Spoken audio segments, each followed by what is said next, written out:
Yes, we are live now. Hello friends, good evening, नमस्कार, राम राम, सत श्री अकाल, अस्सलाम वालेकुम, what you feel connected with. Start करेंगे आज का सेशन। मॉक टेस्ट सेकंड है ये और लेंदी क्वेश्चंस भी होंगे और हर तरह के क्वेश्चंस होंगे, बेसिकली इजी, मॉडरेट, डिफिकल्ट, जैसा कि पेपर में आता है। ना तो पेपर सिर्फ मुश्किल आता है, ना तो पेपर सिर्फ आसान आता है, ना ही सिर्फ मॉडरेट आता है। ज़्यादातर क्वेश्चंस जो हैं आपके मॉडरेट के आसपास और इजी की तरफ, कुछ कम क्वेश्चंस डिफिकल्ट की तरफ आते हैं।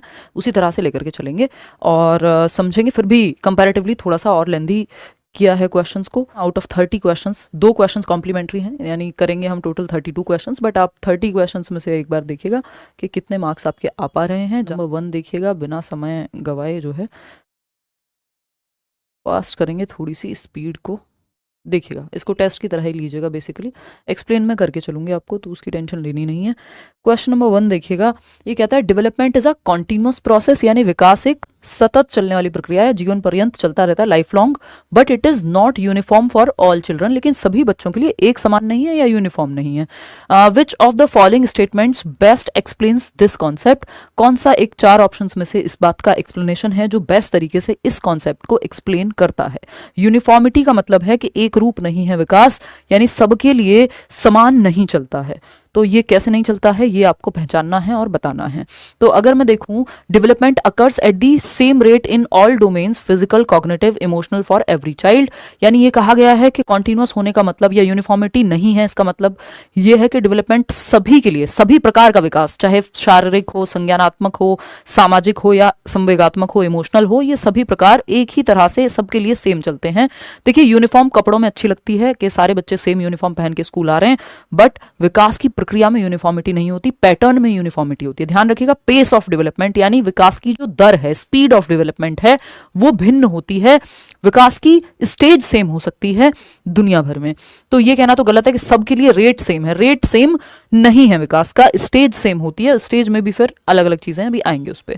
Development follows a sequence but may vary in pace and degree across children या अक्रॉस कल्चर। बात सही है कि जो विकास है वो यूनिफॉर्म नहीं है। इसका मतलब ये है कि डेवलपमेंट एक सीक्वेंस को तो फॉलो करता है कि बच्चा पहले बच्चा होगा तब बड़ा कहलाएगा, बड़ा होकर बच्चा नहीं बन जाएगा। हरकतें कर ले बात अलग है, लेकिन एज वाइज वो ओल्ड एज से अडल्टहुड में नहीं आ जाएगा, अडल्टहुड से एडोलेसेंस में नहीं आ जाएगा। रिवर्स नहीं चल रही हैं चीजें, ठीक है ना। तो सीक्वेंस तो सेम है। May vary in pace and degree, भाई किस दर तक और किस लिमिट तक जो है विकास हो रहा है वो अलग अलग बच्चों में अलग अलग हो सकता है। बात सही है।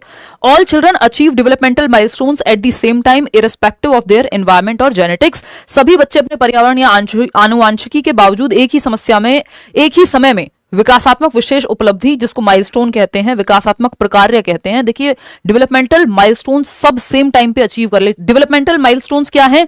सोशल एक्सपेक्टेशंस आपसे एक सर्टेन एज पे, यानी एक उम्र में जो सामाजिक आकांक्षाएं हैं कि अरे अब तो 4 साल के हो गए हो, क्या पानी खुद से लेके नहीं पी सकते हो, ये सोशल एक्सपेक्टेशन है। अरे 25 साल के हो गए, शादी क्यों नहीं कर लेते हो या कर लेती हो, अभी शादी नहीं, ब्याह नहीं हुआ तुम्हारा, है ना, इतनी बड़ी हो गई हो। तो ये क्या है? सोशल एक्सपेक्टेशन है। ठीक, सोशल एक्सपेक्टेशन है, डेवलपमेंटल माइलस्टोन है एक तरह का, जो समाज आपसे अपेक्षा रखता है कि इस उम्र में ये काम हो जाना चाहिए। सोशल एक्सपेक्टेशंस को हम डेवलपमेंटल माइलस्टोन्स या डेवलपमेंटल टास्क भी कहते हैं। एबिंगहर्स्ट ने इसकी बात की थी। और अगेन ये सामाजिक आकांक्षाएं हैं, जरूरी नहीं है कि सारी चीजें एक तरह से सभी बच्चों में या सभी व्यक्तियों में हो। ठीक, फिर आते हैं आगे। तो ये बात तो कहना गलत होगा कि सारे बच्चे जो हैं डेवलपमेंटल माइलस्टोन एक ही समय पे इररिस्पेक्टिव ऑफ देयर एनवायरमेंट और जेनेटिक्स। अगर सही एनवायरमेंट नहीं मिल रहा तो ऐसा थोड़ी हर एज एक व्यक्ति साइंटिस्ट बन गया सब बन जाएंगे उसी उम्र में। तो हर एक बच्चे में ये डेवलपमेंटल माइलस्टोन सेम समय पे आ जाएंगे, जरूरी नहीं है। एनवायरमेंट का भी उसमें रोल है। ठीक है, बच्चा भाषा बोलना कहां से सीखेगा? अगर मोगली को जंगल में छोड़ दिया जाएगा तो वो जो उसकी भाषा विकास के चरण हैं वो उस हिसाब से काम ही नहीं कर पाएंगे, क्योंकि एनवायरमेंट उस तरह का है नहीं। तो कहां से अचीव होगा डेवलपमेंटल माइलस्टोन? समझ पा रहे हो बात को? फिर आते हैं 4th ऑप्शन पे, development occurs only through biological factors not influenced by external factors like family and culture. के एनवायरमेंट का विकास में कोई रोल नहीं है, सिर्फ हेरिडिटी का महत्वपूर्ण रोल है। ये कहना गलत होगा, क्योंकि हेरिडिटी और एनवायरमेंट यानी आपका जेनेटिक्स और आपका वातावरण दोनों महत्वपूर्ण भूमिकाएं निभाते हैं विकास की प्रक्रिया में। तो यहां पे एक ही बात सही है कि development follows a sequence but may vary in pace and degree across children. यानी एक सीक्वेंस है कि बच्चा चलना सीखने से पहले या खड़े होना सीखने से पहले बैठना सीखता है, बैठना सीखने से पहले गर्दन संभालना सीखता है, फिर खड़े होना सीखता है, फिर चलना सीखता है, फिर दौड़ना सीखता है। एक सीक्वेंस है, एक ऑर्डर है कि बच्चा पहले चाइल्डहुड में होगा, फिर एडोलेसेंस में, किशोरावस्था में जाएगा। ऑर्डर है, पहले बुढ़ा होगा, बाद में अडल्टहुड में आएगा या बाद में बच्चा बनेगा, ये नहीं होता। एक ऑर्डर है, एक सीक्वेंस है, लेकिन रेट भिन्न हो सकता है। तो इससे हमें क्या बात समझ में आती है कि प्रिंसिपल ऑफ यूनिफॉर्मिटी है एक विकास का, कि विकास यूनिफॉर्म होता है। तो यूनिफॉर्मिटी का जो मतलब है विकास में, यानी एक रूपता का जो मतलब है, उसका मतलब है सीक्वेंस तो सेम है, सेम सीक्वेंस फॉर ऑल, कि भाई सब बाद में बूढ़े होंगे और फिर डेथ होगी। आई मीन चलो डेथ तो वो एक्सीडेंटल वो बात अलग है, लेकिन यहां पे क्या मतलब है कि अडल्ट के बाद ओल्ड एज आती है, अडल्टहुड के बाद वयस्क के बाद बुढ़ापा आएगा, प्रौढ़ावस्था आएगी। ये एक सीक्वेंस है जो दुनिया के सब बच्चों पे, मानवों पे लागू होगा सेम तरीके से। लेकिन जो रेट ऑफ डेवलपमेंट है या पेस ऑफ डेवलपमेंट है, यानी विकास की स्टेजेस कह लीजिए या सीक्वेंस जो है वो सबके लिए समान है, बट जो दर है वो भिन्न है। किसी में कोई चीज, विकास की कोई क्षमता जल्दी आ जाएगी, किसी में धीमे आएगी। एनवायरमेंट का, जेनेटिक्स का, सबका रोल है इसमें। तो रेट कह लीजिए, पेस कह लीजिए, ये दर जो है विकास की वो भिन्न होती है, स्टेज सेम है, ये कह सकते हो आप। ठीक है, स्टेज में भी जो कई लोग हैं, जो कई मनोवैज्ञानिक हैं जो कहते हैं कि भाई स्टेज जो है वो एक पर्टिकुलर दिन पे नहीं अचीव हो जाती हैं, अलग अलग लोगों के लिए अलग अलग हैं, या सामाजिक सांस्कृतिक हैं वो भी, कि बचपन भी सबके लिए सेम नहीं है।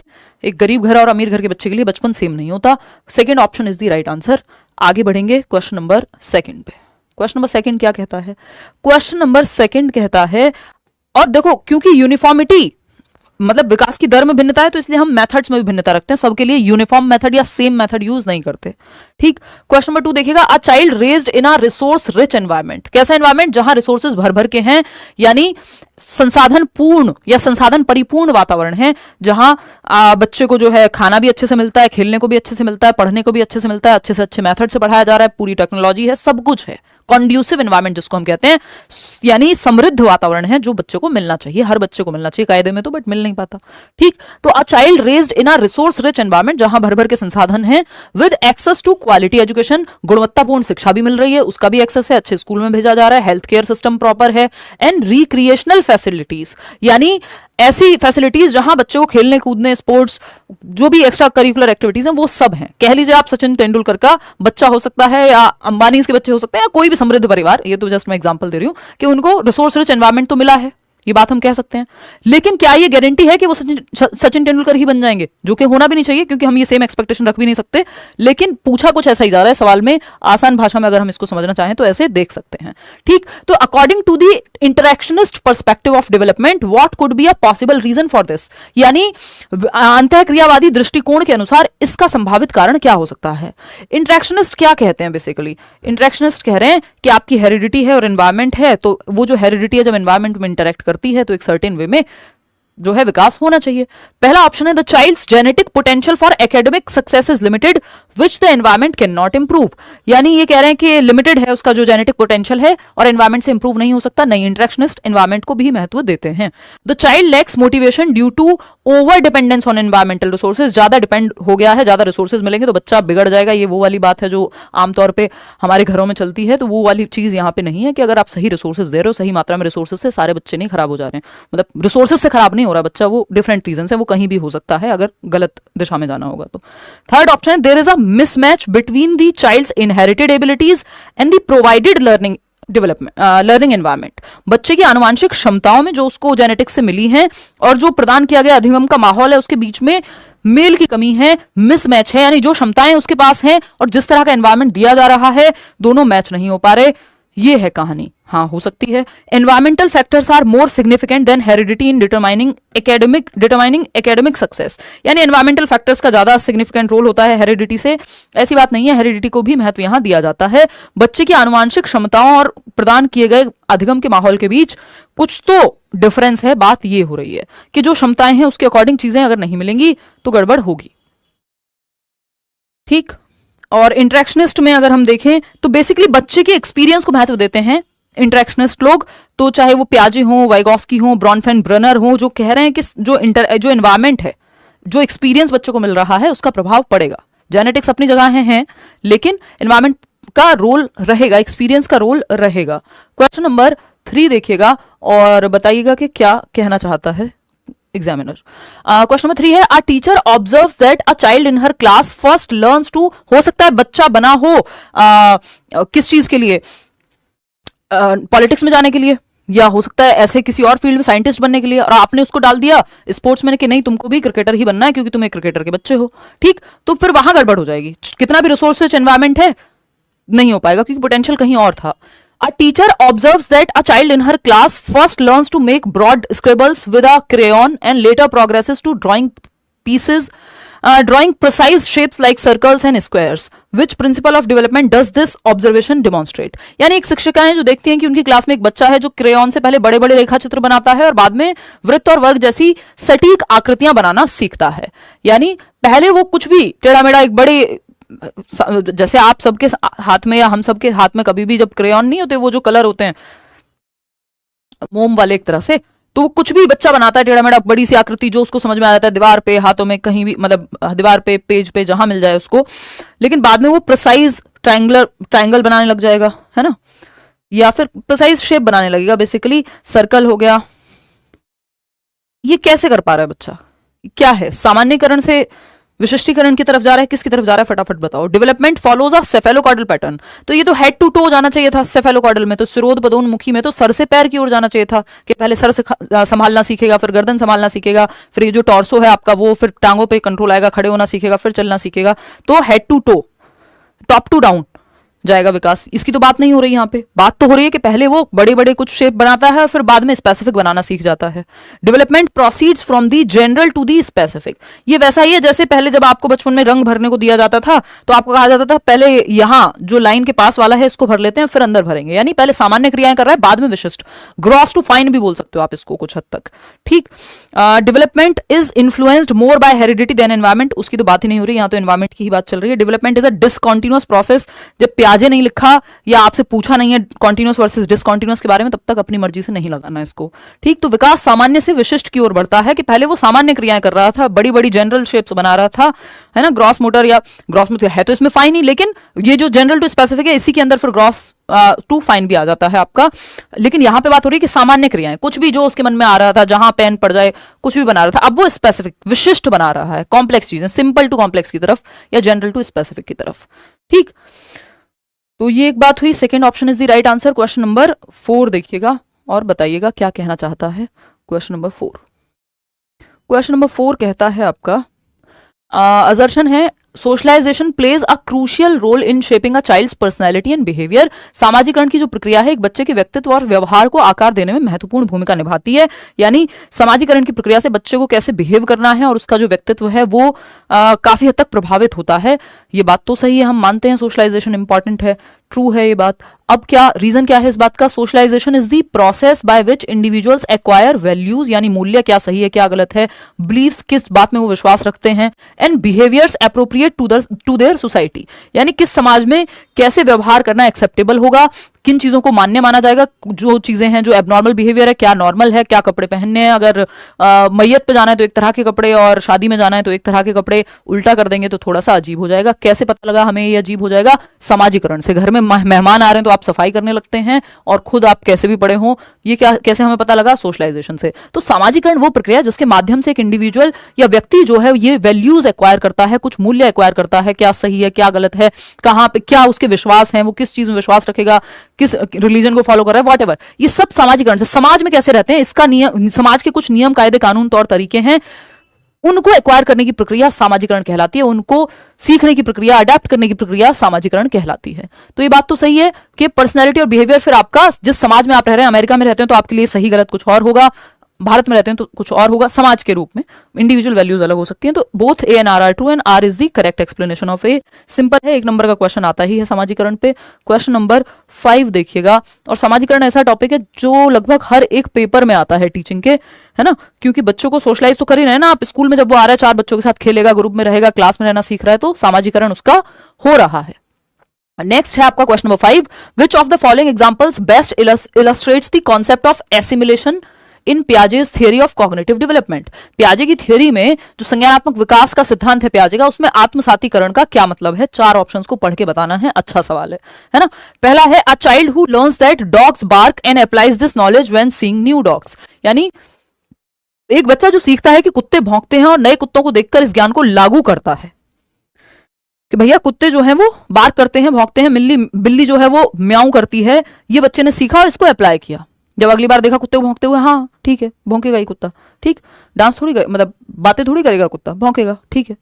सेकेंड है, a child modifies their understanding of vehicles to include bicycles after initially believing that vehicles only include cars and buses. एक बच्चा जो वाहनों के बारे में अपनी समझ को संशोधित करता है, यानी मॉडिफाई करता है। अब ये वर्ड मॉडिफाई आ गया और पूरा भी पढ़ेंगे, ऐसा नहीं सिर्फ मॉडिफाई देख करके ही मान लेंगे। कई बार पूरा सेंटेंस ऐसा होता है पेडागोजी में जो क्वेश्चन को घुमा देता है, तो अगर आपने वर्ड से सिर्फ रट्टे लगाए तो उसमें गड़बड़ हो सकती है, ठीक। तो एक बच्चा वाहनों के बारे में अपनी समझ को संशोधित करता है जिसमें साइकिल शामिल है, जबकि उसे शुरू में लगता था कि वाहनों में केवल कार ही होती है, क्योंकि उसने कार ही देखी थी।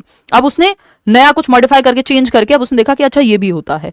तो ये एकोमोडेशन है, जब आपने नया स्कीमा बनाया या फिर पुराने को मॉडिफाई किया, ठीक। तो एकोमोडेशन है, एसिमिलेशन नहीं है। A child struggles to understand the difference between push and pull in physical experiments, यानी बच्चे ने पुश सीखा, पुश मतलब धक्का देना है, पुल मतलब खींचना है दरवाजे को, है ना।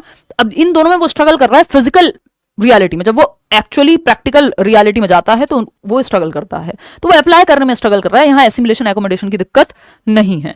फिर है fourth option, a child builds a completely new mental schema when encountering an unfamiliar object for the first time. एक अपरिचित वस्तु उसके सामने आती है और वो एक नया स्कीमा बनाता है, एकोमोडेशन कहलाएगा ये। या तो नया स्कीमा बनाना या पुराने में मॉडिफिकेशन करना। जब आप एग्जिस्टिंग नॉलेज में कुछ जस्ट ऐड कर ले रहे हैं तो वो एसिमिलेशन है, जो कि यहाँ है फर्स्ट ऑप्शन में कि a child who learns that dogs bark and applies this knowledge when seeing new dogs. एक और क्वेश्चन बहुत सालों पहले आया था, 2014, 15, 16 के बीच में कहीं के, मतलब इन्हीं 3 सालों में से आया होगा, क्योंकि बहुत सारे पेपर होते हैं ना, हर साल 14 में भी 2 हुए होंगे, 15 में भी 2 हुए, फिर 16 में भी, सीटेट साल में 2 बार होता है। तो अगर हम देखें तो ये जो बात है आपकी कि जैसे उसमें क्वेश्चन आया था, सीता एक बच्ची है जो दाल चावल को मिक्स करके खाना सीख रही है और जब वो खाती है तो ये क्या कहलाएगा? एसिमिलेशन है। भाई मैंने लिखना सीखा और लिख के देखा, एसिमिलेशन है। मेरे ब्रेन में, मेरे स्कीमा में मैंने ऐड किया इस प्रक्रिया को। तो जब बच्चे ने सीखा कि जो कुत्ते हैं वो भौंकते हैं और इसको अप्लाई किया, जब अगली बार देखा कुत्ते को भौंकते हुए, हाँ कुत्ते भौंकते हैं, तो जो एसिमिलेटेड था, जो भरा हुआ था दिमाग में, जब वो बाहर उसने दुनिया में देखा एनवायरमेंट में, तो उसने कहा हाँ दोनों बैलेंस में है। उसको पता है कुत्ते भौंकते हैं, कुत्ते को भौंकते हुए देखा, एसिमिलेशन है, यानी आत्मसात किया हुआ है जो चीज, आत्मसातीकरण है। इसको एक चार्ट से भी समझ सकते हो आप, है ना। तो first option is the right answer. कोई कह रहा है डेली क्लास लिया करो, हाँ भाई इस बार मंडे टू फ्राइडे आपकी क्लास होगी, 5 के 5 दिन, पूरी कोशिश है ना। मैं समझ रही हूँ आपकी दर्द जो है आपका। देखिएगा तो क्वेश्चन नंबर, ये आपका एसिमिलेशन और एकोमोडेशन, इस पूरी प्रक्रिया को हम अडेप्टेशन कहते हैं। एसिमिलेशन और एकोमोडेशन किस में शामिल है? ये है आपके अडेप्टेशन की प्रक्रिया में शामिल। किसकी प्रक्रिया में? अडेप्टेशन की प्रक्रिया में, अनुकूलन की प्रक्रिया में, अनुकूलन की प्रक्रिया में शामिल है, अनुकूलन की प्रक्रिया में शामिल है, ठीक। अडेप्टेशन अगर हम देखें यहां, ये अडेप्टेशन प्याजे की थियरी में आता है, ठीक। हाँ, जो एसिमिलेशन का मतलब है किसी चीज में नहीं, जो एग्जिस्टिंग नॉलेज है, मतलब जो आपके पास ऑलरेडी वर्तमान ज्ञान है उसमें जोड़ना। आपने स्कीमा में कुछ ऐड कर लिया आपने जो आपके पास ऑलरेडी था।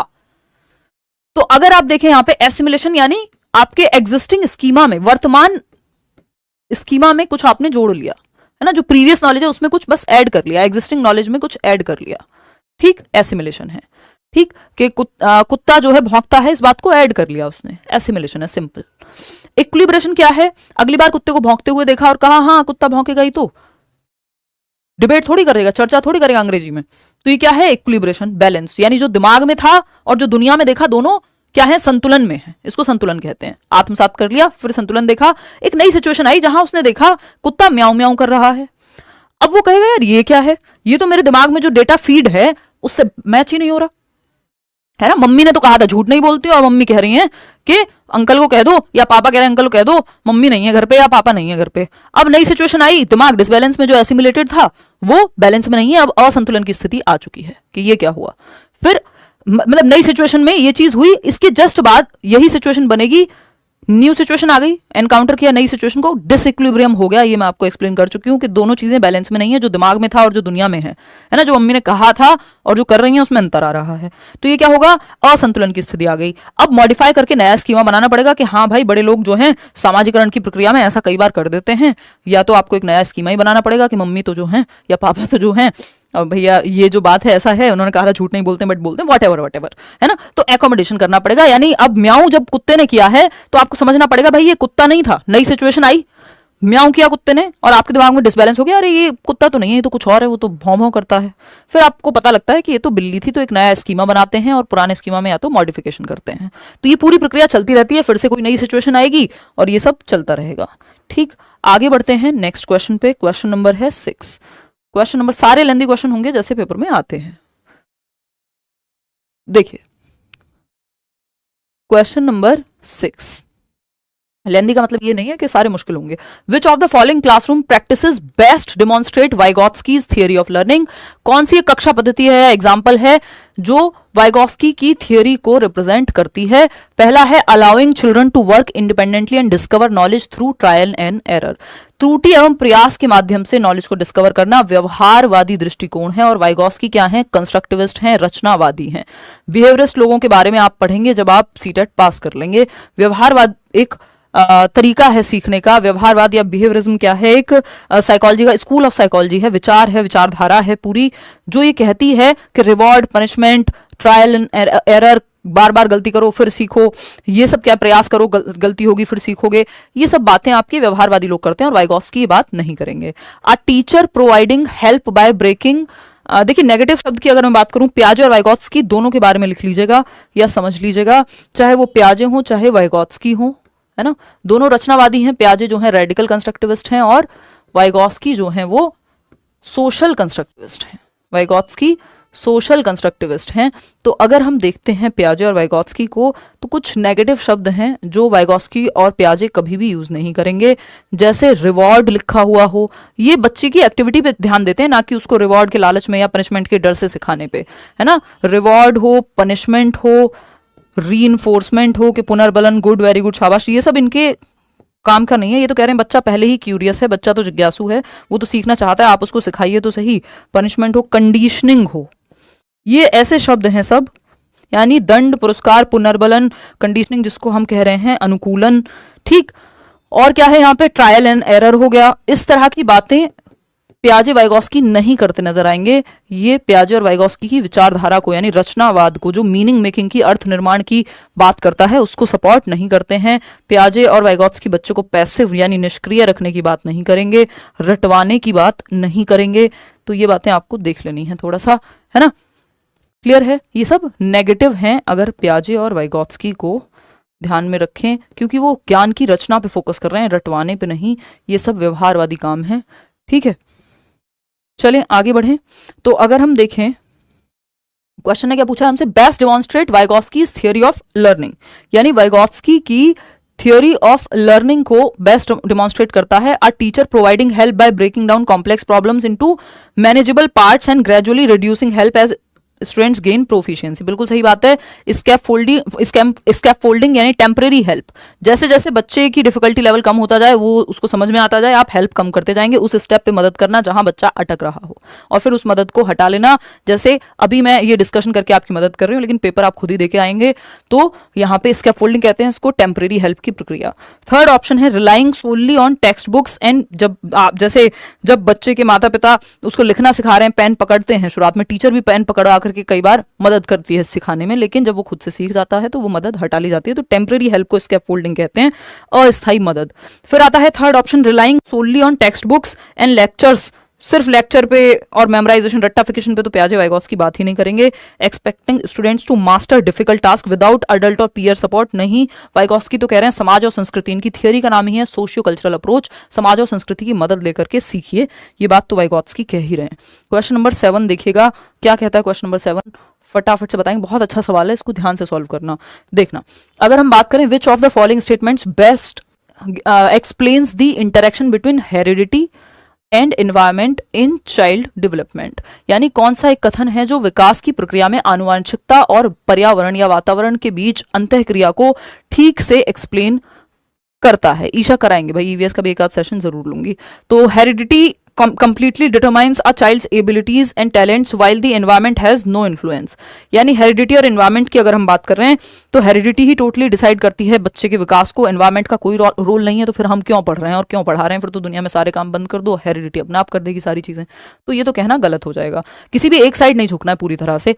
कुछ चीजों में हेरिडिटी का ज्यादा रोल है, कुछ चीजों में एनवायरमेंट का ज्यादा रोल है ना। आपकी आंखों के रंग में एनवायरमेंट कुछ नहीं कर पाएगा क्योंकि वो आपको हेरिडिटी से मिला है, उसको आप नहीं बदल पाएंगे, लेंस ही लगाने पड़ेंगे एनवायरमेंट से। तो the environment solely shapes a child's development regardless of their genetic predispositions. यानी जो पर्यावरण है वो पूरी तरह से बच्चे के विकास को आकार देता है, चाहे उनकी आनुवांशिक प्रवृत्ति कुछ भी हो। यानी सिर्फ एनवायरमेंट ही शेप कर रहा है तो भाई ऐसा नहीं है। अगर मान लीजिए किसी को जन्म से ही, अगर स्टीफन हॉकिंग की बात करें, आई थिंक उनको सेरेब्रल पाल्सी था if I am not wrong, तो या कोई भी व्यक्ति जो एक कंडीशन के साथ जन्म लिया है जिसने, जरूरी नहीं है कि वो एनवायरमेंट से ठीक ही हो जाए। सारी बीमारियां ठीक नहीं होती हैं, सारी चीजें ठीक नहीं होती हैं, है ना। आप सर्जरी कराते रहिए, शक्ल एक्चुअल शक्ल थोड़ी बदलेगी, मतलब वो एक्चुअल थोड़ी है फिर। तो हेरिडिटी से जो मिल गया वो आप उसको अपनी मर्जी से नहीं बदल सकते। हेरिडिटी सेट्स दी पोटेंशियल, और वो अगर बदल रहे हैं तो एनवायरमेंट का उसमें रोल हो गया। फिर heredity sets the potential but the environment determines how that potential is realised. आनुवांशिक क्षमता निर्धारित करती है, लेकिन पर्यावरण जो है यह निर्धारित करता है कि उस क्षमता को कैसे साकार किया जाएगा। मतलब हेरिडिटी एक पोटेंशियल तो सेट कर देती है कि आपके अंदर ये क्षमता है, बट एनवायरमेंट ये सुनिश्चित करेगा कि पोटेंशियल रियलाइज हुआ है कि नहीं है।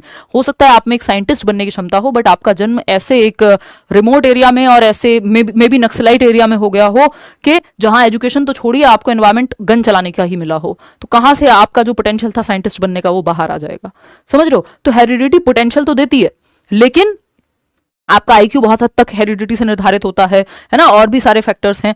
तो लेकिन जो एनवायरमेंट है वो एनवायरमेंट सुनिश्चित करेगा कि वो पोटेंशियल रियलाइज होगा कि नहीं होगा। पता नहीं कितने लोग जो हैं यहाँ पे बहुत अच्छे सिंगर बन सकते होंगे इस देश में, कितने लोग जो हैं बहुत अच्छे कुछ और मैथमेटिशियन बन सकते होंगे, साइंटिस्ट, डांसर, व्हाटएवर, बहुत कुछ बन सकते होंगे, बट उनको वो एनवायरमेंट कभी मिल ही नहीं पाया जिससे वो पोटेंशियल रियलाइज हो पाए।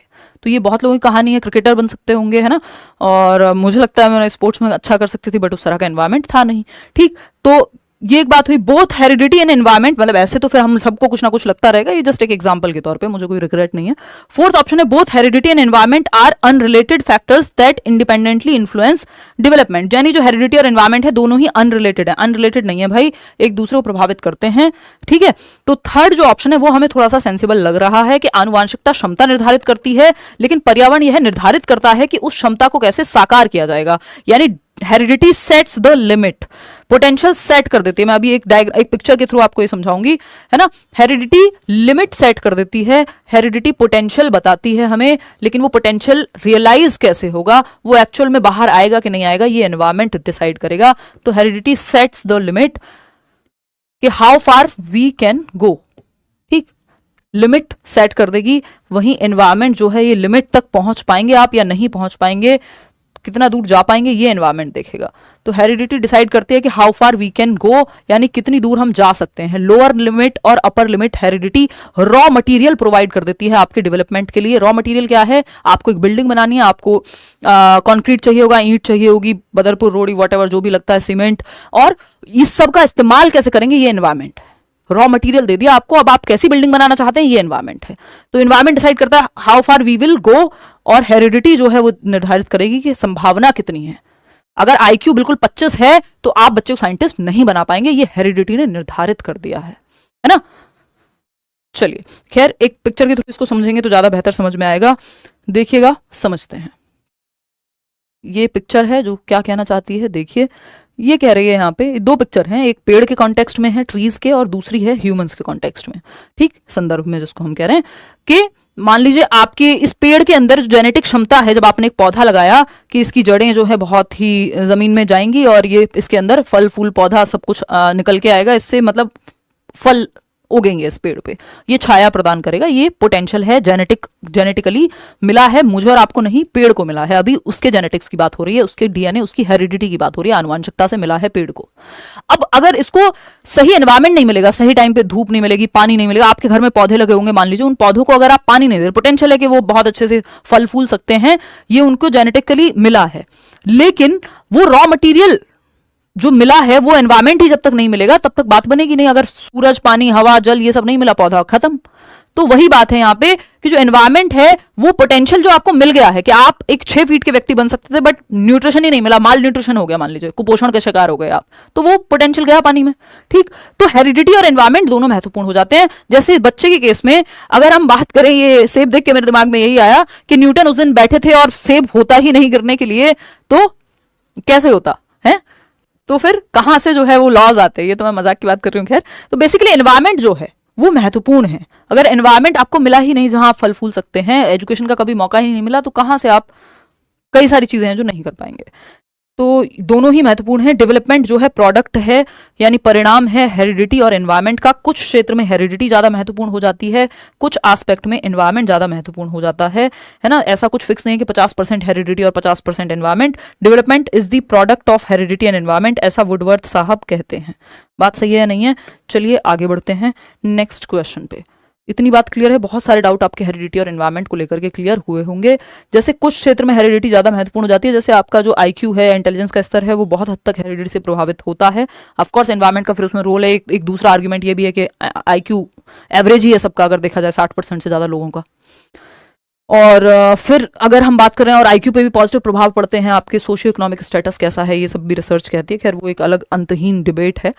ठीक, चलिएगा। खैर, या आपकी आंखों का रंग, आपका बॉडी स्ट्रक्चर, आपका टेम्परामेंट, स्वभाव, ये तक हेरिडिटी ज्यादा निर्धारित करती है। और वहीं आपका न्यूट्रिशन, आपको पोषण कैसा मिलेगा, एजुकेशन, ट्रेनिंग, ये सब कैसा मिलेगा, ये एनवायरमेंट निर्धारित करता है। ठीक, और दोनों मिलकर के क्या बन जाएंगे, ये इसको आप कह लीजिए नेचर निर्धारित करता है। ठीक, चलिए फटाफट से प्रकृति वर्सेस पोषण विवाद कहते हैं इसको, कि कुछ लोग कहते हैं नेचर इंपॉर्टेंट है यानी हेरिडिटी, जिसको बदला नहीं जा सकता, जो फिक्स्ड है, स्टैटिक है। और कुछ लोग कहते हैं एनवायरमेंट यानी वातावरण महत्वपूर्ण है, जो डायनामिक है, परिवर्तनशील है, चेंजेबल है, मॉडिफिएबल है। चलिए आगे बढ़ते हैं नेक्स्ट क्वेश्चन पे। क्वेश्चन नंबर 8 क्या कहता है? Which of the following principles of development is most applicable when designing teaching strategies for a mixed ability classroom, यानी अलग अलग क्षमताओं वाले बच्चे हैं क्लासरूम में। आप मेथड जब चूज कर रहे हैं या पढ़ाने की तकनीकें चूज करते समय या चुनते समय कौन सा सबसे महत्वपूर्ण ऑप्शन है? डेवलपमेंट इज यानी अलग अलग तरह के बच्चों को पढ़ाने के लिए कौन सा मेथड चुनना सर्वश्रेष्ठ होगा? पहला ऑप्शन है development is influenced solely by biological maturation, so teaching strategies should be uniform. Uniform सिर्फ कपड़ों में अच्छी लगती है, मैं बार बार आपको बात कहूंगी कि कौन बच्चा किस घर से आ रहा है कोई फर्क नहीं पड़ता, ये यूनिफॉर्म का फायदा है एक, है ना। अमीर है, गरीब है, किस जाति संप्रदाय, कहां से आ रहा है, कुछ फर्क नहीं पड़ रहा, यूनिफॉर्म सबके लिए सेम होती है। स्कूल में व्हाइट शर्ट है तो व्हाइट शर्ट, ब्लू स्कर्ट है तो ब्लू स्कर्ट, या ब्लू पैंट है तो ब्लू पैंट, सबके लिए है वो यूनिफॉर्म, वहां पे अच्छी है। लेकिन यूनिफॉर्म मेथड में, पढ़ाने के तरीकों में यूनिफॉर्मिटी नहीं होनी चाहिए, क्योंकि हर बच्चा अलग है, तो डिफरेंट मेथड्स का इस्तेमाल करिए। तो ये तो हो गया गलत। और सिर्फ हेरिडिटी निर्धारित करती है। Development is influenced by solely by biological maturation, सिर्फ बायोलॉजिकल मैचुरेशन या हेरिडिटी से नहीं, एनवायरमेंट का भी अच्छा रोल है विकास में, ये कहना गलत होगा। अभी हमने बात की थी हेरिडिटी पोटेंशियल प्रोवाइड कर रही है, वो बाहर निकल के आएगा नहीं आएगा, एनवायरमेंट का रोल है उसमें। Development is predictable, so teaching methods should focus only on fixed milestones. तो प्रिडिक्टेबल है इसलिए सिर्फ फिक्स्ड माइलस्टोन पे ही फोकस किया जाना चाहिए, पूर्वानुमान लगा सकते हैं, जो माइलस्टोन बनाए हैं उन्हीं पे फोकस करें। पूरी तरह से प्रिडिक्टेबल नहीं होता, कुछ हद तक प्रिडिक्ट कर सकते हैं हम। ठीक, development is multi dimensional and teaching strategies should address cognitive, social and emotional growth, यानी विकास जो है बहुआयामी है, कई आयाम है उसके, शारीरिक, संवेगात्मक, मानसिक, ये सब है। और सभी को ध्यान में रख करके स्ट्रेटजीज बनाई जानी चाहिए कि बच्चे का दिल, दिमाग यानी हार्ट, हेड की जो शिक्षा है, कॉग्निटिव, जो फिजिकल, कॉग्निटिव, सोशल, इमोशनल विकास के चारों ही प्रकार को इंक्लूड किया जा सके। बच्चे का मन भी लगे क्लास में, बच्चा ग्रुप में भी सीखे, बच्चे का मानसिक विकास भी हो, फिजिकली भी उसको एक्टिविटी कराई जाए। स्पोर्ट्स पीरियड भी रखते हैं आप, गेम्स पीरियड जिसको हम कहते हैं। फोर्थ ऑप्शन है development stops after adolescence, so teaching strategies should focus only on childhood growth, यानी विकास जो है एक समय के पश्चात रुक जाता है, ऐसा कहना गलत है। विकास को हम कॉन्टिन्यूस मानते हैं जब तक कॉन्टिन्यूटी वर्सेस डिसकॉन्टिन्यूटी की डिबेट ना आ जाए सामने। क्वेश्चन नंबर 9 देखिएगा और बताइएगा क्या कहना चाहता है सवाल 9। देखिएगा, कथन है children in the concrete operational stage can solve problems involving conservation and classification, यानी वो बच्चे जो आपके मूर्त संक्रियात्मक अवस्था में है, 7 से 11 की अवस्था, प्याजे की स्टेज में जो थर्ड स्टेज है, SPCF, ये 4 स्टेजेस हैं, sensory motor, pre operational, concrete operational और फॉर्मल ऑपरेशनल। कॉन्क्रीट यानी सी से मैंने आपको 3 चीजें बताई हुई हैं। कॉन्क्रीट ऑपरेशनल 7 से 11 वर्ष जो है स्कूल एज जिसको हम कह रहे हैं या लेटर चाइल्डहुड कह दे रहे हैं। कॉन्क्रीट ऑपरेशनल में 3 चीजें आती हैं, CCS, है ना, कंजर्वेशन, संरक्षण। और कंजर्वेशन क्या होता है? क्वांटिटी चेंज नहीं होती, शेप और साइज के बदलने से 200 ml पानी 200 ml रहेगा, बाल्टी में डालिए, मग में डालिए, कहीं भी डालिए, ठीक। तो ये है आपका कंजर्वेशन संरक्षण के गुण के वॉल्यूम सेम रहता है, शेप और साइज बदलने से वॉल्यूम नहीं बदलता, यानी मात्रा नहीं बदलती। फिर है क्लासिफिकेशन, बच्चा अलग अलग गुण के आधार पे अगर ये ट्राइंगल है, ये सर्कल है, बांट पाएगा। और सीरिएशन है घटते बढ़ते क्रम में लगाने की क्षमता, जो अपवर्ती और अनुवर्ती पढ़ते थे हम, असेंडिंग डिसेंडिंग ऑर्डर, ये तीनों क्षमताएं आ जाती हैं। तो यहाँ पे क्या बात हो रही है कि कंजर्वेशन आ जाएगा, क्लासिफिकेशन आ जाएगा, बिल्कुल ट्रू बात है, सत्य है। रीजन क्या है? The concrete operational stages characterised by the development of abstract thinking, अमूर्त चिंतन पे बेस्ड है ये, और हाइपोथेटिकल रीजनिंग पे बेस्ड है। कॉन्क्रीट ऑपरेशनल मूर्त संक्रियात्मक अवस्था, ये कहना एकदम गलत बात है ना? क्यों? क्योंकि ये हाइपोथेटिकल डिडक्टिव रीजनिंग और अमूर्त चिंतन, यहाँ पे कॉन्क्रीट जिन चीजों को टच और फील कर सकते हैं, इस पेन के प्रति लॉजिक आ जाएगा कॉन्क्रीट ऑपरेशनल में, बट एब्स्ट्रैक्ट अमूर्त चीजें जो सामने नहीं है ना, जैसे प्रेम क्या है, कैसे छू के बताओगे? नहीं। तो एब्स्ट्रैक्ट थिंकिंग या हाइपोथेटिकल रीजनिंग नेक्स्ट स्टेज में आती है फॉर्मल ऑपरेशनल में। ये दोनों उसके गुण हैं, ना कि इसके। तो ए तो सही है, आर गलत है। Third option is the right answer over here. आगे बढ़ेंगे, क्वेश्चन नंबर 10 देखिएगा। 1/3 काम आपका इस क्वेश्चन पे खत्म होता है, थोड़े लेंदी क्वेश्चंस आने शुरू हो जाएंगे। ये क्या कहता है? According to Vygotsky, how do cultural tools यानी सांस्कृतिक यंत्र, for example language, symbols, technology, influence a child's cognitive development. Vygotsky के अनुसार सांस्कृतिक उपकरण, भाई वाइगॉस्की कह रहे हैं ना, सोसाइटी, कल्चर और लैंग्वेज, SCL, ये तीनों बहुत महत्वपूर्ण हैं बच्चे के संज्ञानात्मक विकास के लिए, यानी उसके दिमाग के विकास के लिए। तो जब हम बात कर रहे हैं कि सांस्कृतिक टूल क्या होंगे, संस्कृति में क्या क्या है, आपके कुछ सिंबल्स हैं, भाषा है, टेक्नोलॉजी है, तीज त्योहार सब हैं, है ना, फेस्टिवल्स जिनको हम कह रहे हैं। तो ये कैसे महत्वपूर्ण रोल प्ले करते हैं, ये पूछा है हमसे। Cultural tools have no significant impact, भाई हमें पता है SCL, सोसाइटी, कल्चर और लैंग्वेज, ये तीनों बहुत महत्वपूर्ण भूमिका निभाते हैं बच्चे के दिमाग के विकास में, ये वाइगॉस्की कह रहे हैं। तो ये कहना तो गलत होगा कि सिग्निफिकेंट नहीं है। Cultural tools act as aids that extend a child's cognitive development या cognitive abilities, allowing them to solve more complex problems and engage in higher order thinking. सांस्कृतिक उपकरण जो है, ये भाषा हो, प्रतीक हो, प्रौद्योगिकी हो, टेक्नोलॉजी, और टेक्नोलॉजी के माध्यम से तो सीख रहे हैं आप कहीं ना कहीं देखा जाए तो, और मैं भाषा का भी इस्तेमाल कर रही हूं, तो ये सब टूल्स हो गए, है ना। अलग अलग संस्कृति में अलग अलग भाषाएं होंगी, जिससे उन्हें अधिक जटिल समस्याओं को हल करने में उच्च क्रम का चिंतन डेवलप होगा, हायर ऑर्डर थिंकिंग आपकी विकसित होगी। जब आप पढ़ रहे हैं, किसी से कोई बात सुन रहे हैं, है ना, इन सब का सिंबल्स का यूज कर रहे हैं, तो संज्ञानात्मक विकास होगा, बात तो सही है। फिर भी थर्ड ऑप्शन देख लेते हैं। Cultural tools limit cognitive development by focusing children's attention on memorising facts. रटने की बात वाइगॉस्की कभी नहीं करेंगे। Cultural tools are only useful after a child reaches the formal operational stage. Formal operational stage की बात तो वाइगॉस्की ने की नहीं है, ये पियाजे को इन्होंने जबरदस्ती यहाँ पे खींच करके एक ऑप्शन बना दिया, जो कि गलत है। तो सेकंड ऑप्शन ही सही है, बाकी सारे ही गलत हैं, या सेकंड ऑप्शन इसीलिए सही है क्योंकि बाकी सारे गलत हैं, भी कह सकते हो। क्वेश्चन नंबर 11 देखिएगा, हालांकि हो सकता था वो भी गलत, और फटाफट से जवाब दीजिएगा क्वेश्चन नंबर 11 देख करके।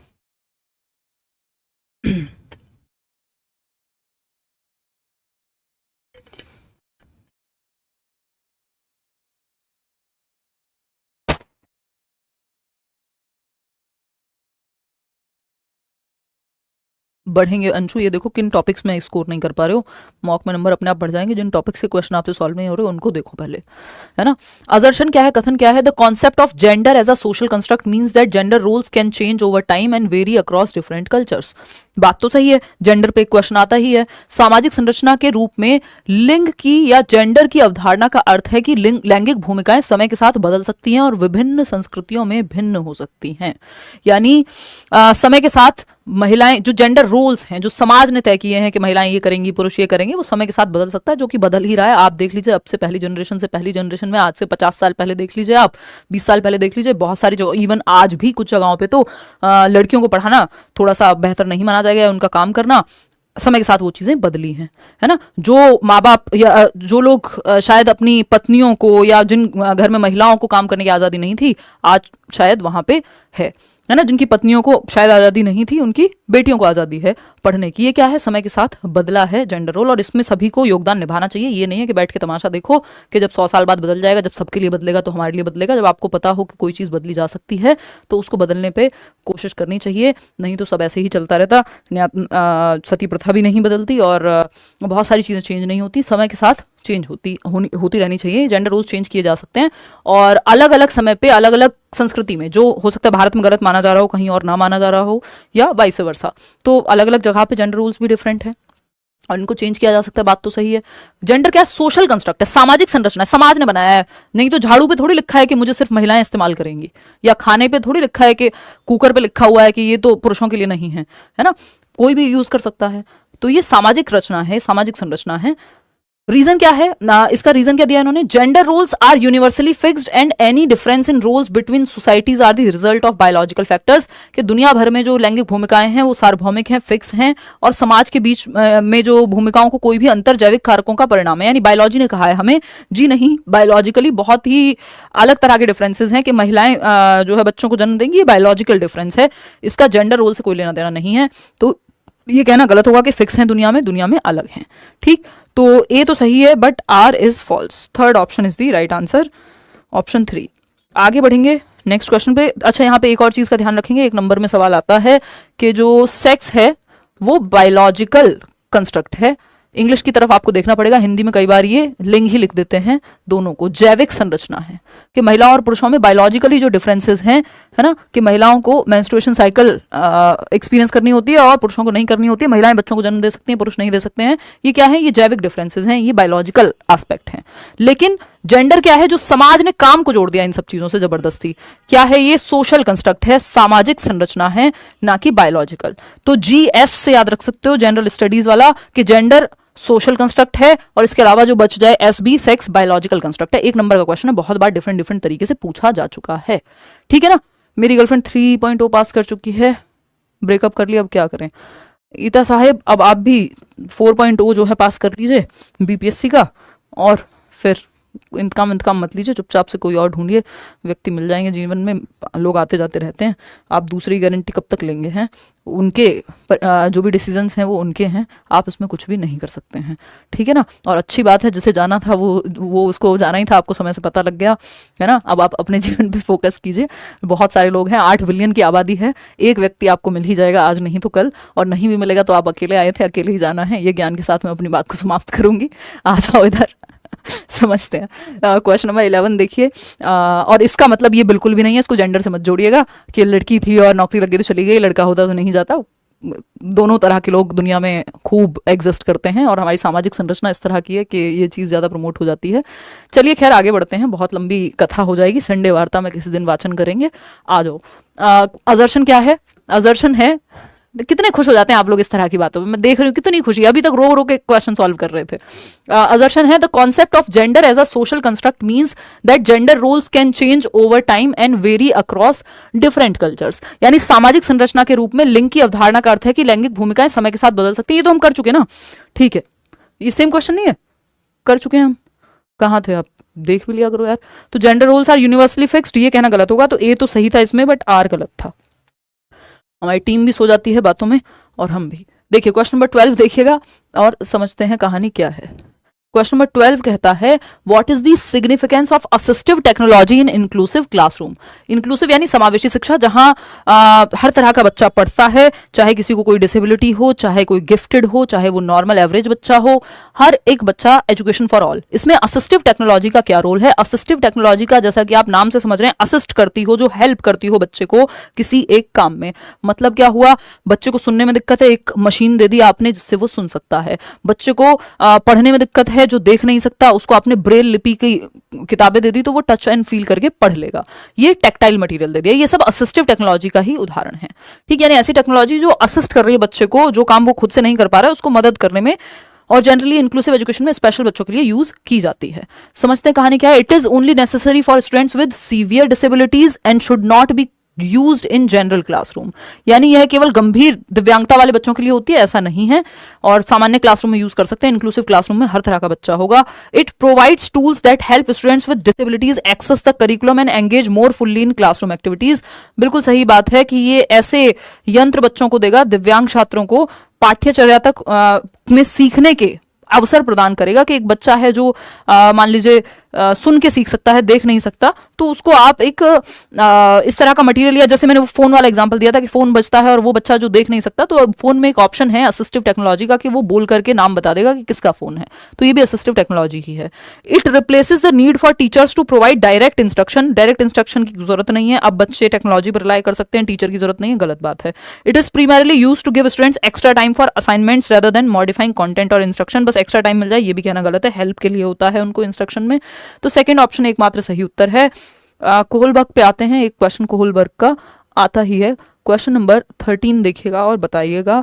इन Kohlberg's theory of moral development which stages described by individuals making moral decisions based on abstract principles, अमूर्त सिद्धांतों पे जो सामने है ही नहीं, such as justice, rights, equality rather than societal laws, जो सामाजिक नियम चले आ रहे हैं उनकी बजाय अपने अमूर्त सिद्धांतों पे जिनको छुआ तो जा नहीं सकता, जो आइडियाज में है, जैसे जस्टिस न्याय पे, इक्वालिटी पे कि भाई इक्वालिटी होनी चाहिए महिलाओं और पुरुषों के अधिकारों में या और इंसानों में, 70 तरह की बात हो सकती है, इक्वालिटी भी अलग अलग बेसिस पे हो सकती है, राइट्स सबके अपने अधिकार होने चाहिए, इस बेसिस पे डिसीजन लेता है, अमूर्त प्रिंसिपल्स के बेसिस पे, ना कि जस्ट जो चला आ रहा है उसके बेसिस पे। तो ये तो ओबीडियंस एंड पनिशमेंट तो मतलब ही नहीं है, खुद से व्यक्ति डिसीजन ले पाएगा या तो थर्ड या फोर्थ, यानी फिफ्थ और सिक्स्थ स्टेज है ये, social contract and individual rights. इसमें भी अमूर्त प्रिंसिपल नहीं है, यहाँ पे जो चर्चा है वो ये है कि समाज में अगर जरूरत पड़े तो नियमों को बदला जा सकता है यदि बहुत सारे वर्ग को जरूरत हो, लेकिन इंडिविजुअल के राइट हैं। लेकिन बात हो रही है कि वो abstract principle such as justice, rights, equality, यानी एक व्यक्ति पूरे समाज के खिलाफ भी खड़ा हो सकता है या उसको जो लगता है सही वो उसके हिसाब से काम करेगा, अपने सिद्धांतों के हिसाब से जो अमूर्त होते हैं। सिद्धांत देखे थोड़ी जा सकते हैं, लोग अपने सिद्धांतों के लिए जीवन का त्याग कर देते हैं। तो ये यूनिवर्सल एथिकल प्रिंसिपल है, हाईएस्ट स्टेज है, हर कोई यहाँ तक पहुंच भी नहीं पाता। और इस स्टेज पे पहुंचने मतलब ये नहीं जीवन का त्याग कर दो, अपनी बात पर रहने वाली बात है कि अपने सिद्धांतों के अनुसार जीवन जीना। क्वेश्चन, या आपको जो गलत लग रहा है उसके लिए खड़े रहना। क्वेश्चन नंबर 14 देखिएगा, ये कहता है in a child centred educational approach the teacher's role shifts from being the sole source of knowledge to a facilitator who guides students to their learning. In their learning, this approach emphasizes the importance of the child's active participation, interests and learning pace. It encourages children to take responsibility for their learning, promotes critical thinking and fosters creativity through hands-on activities and exploration. Which of the following best describes the main goal of child-centered education in a classroom setting? यानी कि बाल केंद्रित शिक्षा में एक दृष्टिकोण है कि ज्ञान एकमात्र स्रोत से बदलकर, यानी टीचर कोई सब कुछ नहीं, सर्वे सर्वा नहीं है, क्या है, सुविधा दाता है जो माहौल क्रिएट करेगा और बच्चे को सक्रिय भागीदार बनाएगा, एक्टिव लर्नर बनाएगा, बेसिकली बच्चे को एक्टिव रखेगा। चाइल्ड सेंटर्ड यानी बच्चा सेंटर में, उसकी नीड, उसके इंटरेस्ट, उसका एप्टीट्यूड, उसका एटीट्यूड सेंटर में है। तो रटवा दीजिए बच्चों को नहीं। क्रिटिकल थिंकिंग के लिए ऑन टीचर लेड लेक्चर्स नहीं, भाई बच्चे और टीचर दोनों एक्टिव होते हैं चाइल्ड सेंटर्ड में। To empower children to learn actively by engaging them in activities that match their developmental needs. बच्चे की विकासात्मक आवश्यकताओं को ध्यान में रखते हुए जहां उनको सक्रिय रूप से सिखाया जाएगा, जहां बच्चा सबसे ज्यादा एक्टिव है, वो ऑप्शन सही है। फोर्थ ऑप्शन है to focus on standardised assessments to ensure. Standardised assessment नहीं चाहिए कि सबके लिए एक जैसा यूनिफॉर्म अगेन कपड़ों में अच्छी है, ना तो आकलन में, ना तो मेथड में, ना तो असेसमेंट में, ना ही आपके मेथड्स में। वहां डिफरेंट मेथड्स होने चाहिए, मल्टीपल मेथड्स होने चाहिए, ना कि डिफरेंशिएटेड इंस्ट्रक्शन होना चाहिए, ना कि सिर्फ स्टैंडर्ड इंस्ट्रक्शन। क्वेश्चन नंबर 15 देखिएगा और बताइएगा। डिस्लेक्सिया पे सवाल है, फटाफट से जवाब देंगे आप लोग, फिर हम आगे बढ़ेंगे। क्या कहता है डिस्लेक्सिया? ये कहता है जो कथन है, children with learning disabilities such as dyslexia often face challenges in reading, writing and spelling, but in their intellectual abilities may be normal और above average. Early diagnosis and intervention can significantly improve their learning outcomes. यानी dyslexic जो बच्चे हैं जिनको dyslexia है, उनको अधिगम की अक्षमता वाले बच्चे अक्सर पढ़ने में, यानी डिस्लेक्सिया तारे जमीन पर याद कर लीजिए ईशान अवस्थी का जो केस है, तो पढ़ने में दिक्कत होती थी, उसको खड़ा किया जाता था बच्चे को पढ़ने के लिए, तो वो बहुत एंग्शियस महसूस करता था। तो बी को डी पढ़ सकते हैं, है ना। पढ़ने के अराउंड एंग्जाइटी होती है, पढ़ नहीं पाते हैं। लिखने और वर्तनी की चुनौतियों में भी सामना आएगा, भाई जब पढ़ नहीं पा रहे हैं ठीक से, लिख कहां से पाएंगे, स्पेलिंग कहां से करेक्ट होगी, तो इन सब में होती है दिक्कत। बट इनका आईक्यू ऐसा नहीं कि कम होगा, बच्चों का एवरेज या अबव एवरेज आईक्यू भी हो सकता है डिस्लेक्सिया होने के बावजूद। डिस्लेक्सिया का मतलब ये नहीं है बुद्धि की कमी है, आपको मेथड डिफरेंट, ये न्यूरो डेवलपमेंटल डिसऑर्डर है, उसका दिमाग प्रोसेसिंग अलग से करता है, अलग तरह से करता है चीजों की, तो वो ब्रेन में लेटर्स अलग तरह से जा रहे हैं, लेकिन इसका मतलब ये नहीं कि वो उसका आईक्यू कम है। रीजन क्या है? A child with learning disability requires special accommodations such as modified teaching methods, extra time for tasks and the use of visual aids to help them overcome the difficulties in learning to read and write. Right. यानी इन बच्चों के लिए आपको changes लाने की जरूरत है अपने सिस्टम में, जिसमें आपको मेथड्स में चेंज लाओ, एक्स्ट्रा टाइम दे सकते हो, विजुअल एड्स, प्रिंटेड मटेरियल कुछ और इस तरह का दे सकते हो। बिल्कुल सही बात है। तो both A and R are true and R is the correct explanation. ये बात एकदम सिंपल सरल है, बस थोड़ा पढ़ने में लेंदी था, बाकी तो जो है क्वेश्चन आसान था। क्वेश्चन नंबर 16 देखिएगा, क्योंकि इंक्लूसिव एजुकेशन 5 नंबर का आता है तो कई सारे क्वेश्चन आपको इंक्लूसिव एजुकेशन के मिलेंगे, है ना। अगर हम बात करते हैं क्वेश्चन नंबर 16 की, तो a child with cerebral palsy, यानी जो सेरेब्रल पाल्सी है आपका, जिसमें ब्रेन बेसिकली जो आपकी पूरी बॉडी है, जीरो मूवी याद कर लीजिए, उसमें शाहरुख खान का कैरेक्टर आई बिलीव के उनको सेरेब्रल पाल्सी ही दिखाई गई है, नहीं शाहरुख खान का नहीं, अनुष्का शर्मा, हाँ। तो अगर हम बात करें सेरेब्रल पाल्सी की, तो आपकी बॉडी ब्रेन में ऑक्सीजन न मिलने की वजह से और बहुत सारी चीजें जन्म के समय पे हेरिडेटरी रीजंस होते हैं जनरली, तो सेरेब्रल पाल्सी हो सकती है। तो अगर हम देखें यहाँ पे cerebral palsy experiences, a child with cerebral palsy experiences physical disabilities that may impact motor coordination and movement control, तो बैठने में, चलने में, फिरने में, मूवमेंट कंट्रोल में, तो इन सब में दिक्कत होगी ही। Depending on the severity, a child with cerebral palsy may struggle with task such as walking, writing और कंट्रोलिंग हैंड मूवमेंट्स। हाँ, डिपेंड करेगा कितना सीवियर है सेरेब्रल पाल्सी का केस। The classroom environment must be adopted to meet the needs of such children, ensuring they have access to necessary assistive devices and physical accommodations. तो उनकी chair ऐसी हो सकती है कि वो एक जगह से दूसरी जगह जा पा रही है, और इस तरह के असिस्टिव डिवाइसेस, स्टीफन हॉकिंग भी आई थिंक डिवाइसेस का ही यूज करते थे, वो बोल तो पाते नहीं थे, ठीक, मतलब उस तरह से। और normally what is the most effective approach for a teacher when working with a child with cerebral palsy in inclusive classroom, एक टीचर का क्या अप्रोच होनी चाहिए वो जब समावेशी कक्षा में सेरेब्रल पाल्सी वाले बच्चे के साथ डील कर रहा हो। तो पहला ऑप्शन है अवॉइड यूजिंग असिस्टिव टेक्नोलॉजी, नहीं भाई असिस्टिव टेक्नोलॉजी का इस्तेमाल कीजिए, ये असिस्ट करेगी, मदद करेगी व्यक्ति को जहां समस्या है। प्रोवाइड अ कंप्लीट, चाहे वो मशीन्स हो, कुछ भी हो सकता है असिस्टिव टेक्नोलॉजी में। Provide a completely separate classroom, नहीं इंक्लूसिव एजुकेशन की बात कर रहे हैं हम।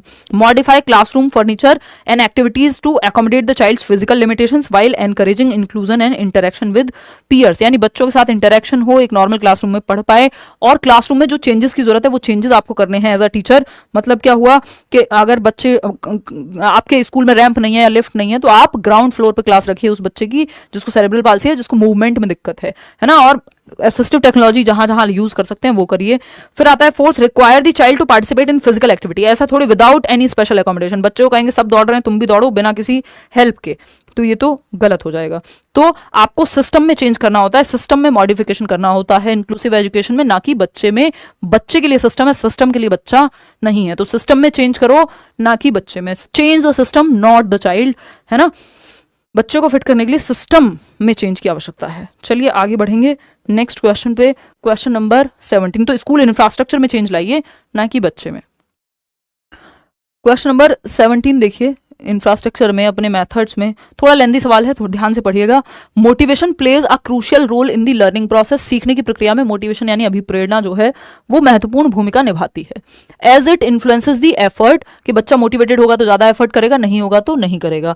And persistence a student puts into learning activities, के बार बार वो दृढ़ता से लगा रहेगा या नहीं, इस बात पर डिपेंड करेगा कि वो मोटिवेटेड है भी या नहीं, है ना। भाई जिस एग्जाम के लिए आप मोटिवेटेड नहीं है उसके लिए आप पढ़ेंगे नहीं, जिस में आप को लगता है कि आप मोटिवेटेड हैं, चाहे एक्सटर्नली चाहे इंटरनली, तो आप काम करेंगे उस चीज के लिए। According to self determination theory, motivation can be intrinsic और एक्सट्रिंसिक। मोटिवेशन दो प्रकार की हो सकती है, इंट्रिंसिक और एक्सट्रिंसिक, यानी इंटरनल आंतरिक या एक्सटर्नल। आंतरिक में रीजन अंदर होगा कि आप चाहते हैं किसी काम को, आपको क्यूरियोसिटी है, आपकी जिज्ञासा है, आपको पसंद है वो चीज, इसलिए आपको करनी है, इंट्रिंसिक ये हो गई। एक्सटर्नल में बाहर के रीजन होंगे, reward, punishment, whatever, prize, fame, कुछ भी हो सकता है। तो intrinsic motivation refers to the desire to engage in an activity for its own sake, खुद के लिए आपको करनी है, ये इंट्रिंसिक है।